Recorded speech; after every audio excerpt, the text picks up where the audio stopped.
मन के हारे हार है, मन के जीते जीत, मन ही से पाइए प्रभु चरणों में प्रीति। एक जगह कवि सम्मेलन हो रहा था, बड़ी भीड़ थी, तो मंच के संचालक महोदय के पास में कोई हम जैसो बाबा जी पहुंचे और बाबा जी कहने लगे, भैया मैं भी एक कविता बोलूंगा। मंच संचालक महोदय कहने लगे, चल चल बाबा जी चल, आगे चल। अरे मैं भिक्षा थोड़ी मांग रहा हूं, मैं तो कविता बोलूंगा। जो उनका सहायक था वो कहने लगा, अरे बाबा जी कोई बात नहीं, बोलन देना, कुछ अच्छा ही सुना दे।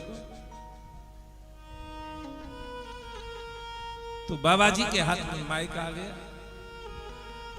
और बाबा जी कविता सुना रहा है और कविता भी कहने लगा, ध्यान से सुनना सभी जन।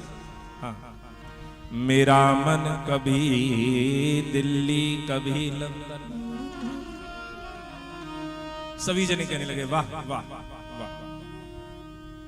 अब बाबा जी की तान शुरू हो रही है, मेरा मन कभी दिल्ली कभी लंदन। दूसरी बार में भी वाह वाह वाह। फिर तीसरी बार, मेरा मन कभी दिल्ली कभी लंदन। कम से कम एक ही लाइन 50 बार बोली। कैसे बोली? मेरा मन कभी दिल्ली कभी लंदन, मेरा मन कभी दिल्ली कभी लंदन, मेरा मन कभी दिल्ली कभी लंदन। तो श्रोताओं के बीच से आवाज आई कि आगे भी चलेगो, आगे भी चलेगो कि यहीं डटो रहे। तो बाबा जी ने बड़ा अच्छा उत्तर दिया, चाल ही तो दिखा रहा हूं।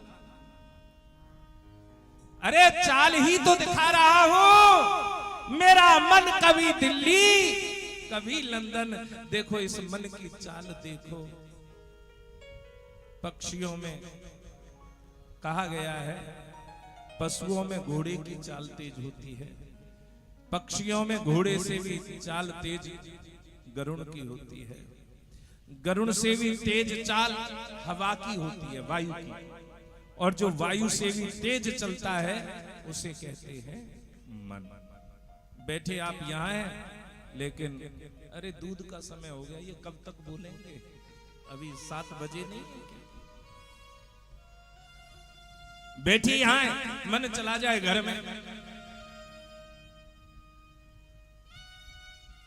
आप भले ही यहां बैठे हैं, लेकिन मन नहीं बैठा। तो स्वे अश्विन दीनत्व भावना मन दूस ज्येष्ठ। भैया आप मन पर विजय प्राप्त करें। जब मन के दोषों पर विजय प्राप्त करेंगे तो कथयाम निश्चला मति, तो तुम्हारी मति कथा में अपने आप लग जाएगी। और जब तुम्हारी मति कथा में लग जाएगी तो इस बात की अवश्य गारंटी है कि गति भी अवश्य होगी। मति के पीछे गति है, यदि मति नहीं लगेगी तो गति नहीं हो सकती। ध्यान रखना। आज यहां श्रीमद् भागवत कथा के बारे में बताया। 6 महीने पश्चात कहा गया है, आपने एक बार भागवत कथा कराई है, 1 वर्ष के अंदर दोबारा कथा कराएं तो उस कथा का पूर्ण फल प्राप्त होता है। 1 वर्ष के अंदर दोबारा से, यानी 6 महीने बाद ही गोकर्ण ने दोबारा से कथा का आयोजन किया, जिसमें वक्ता और श्रोता सभी ने ध्यान पूर्वक एक ही संकल्प लिया है, हम सबकी गति हो जाए।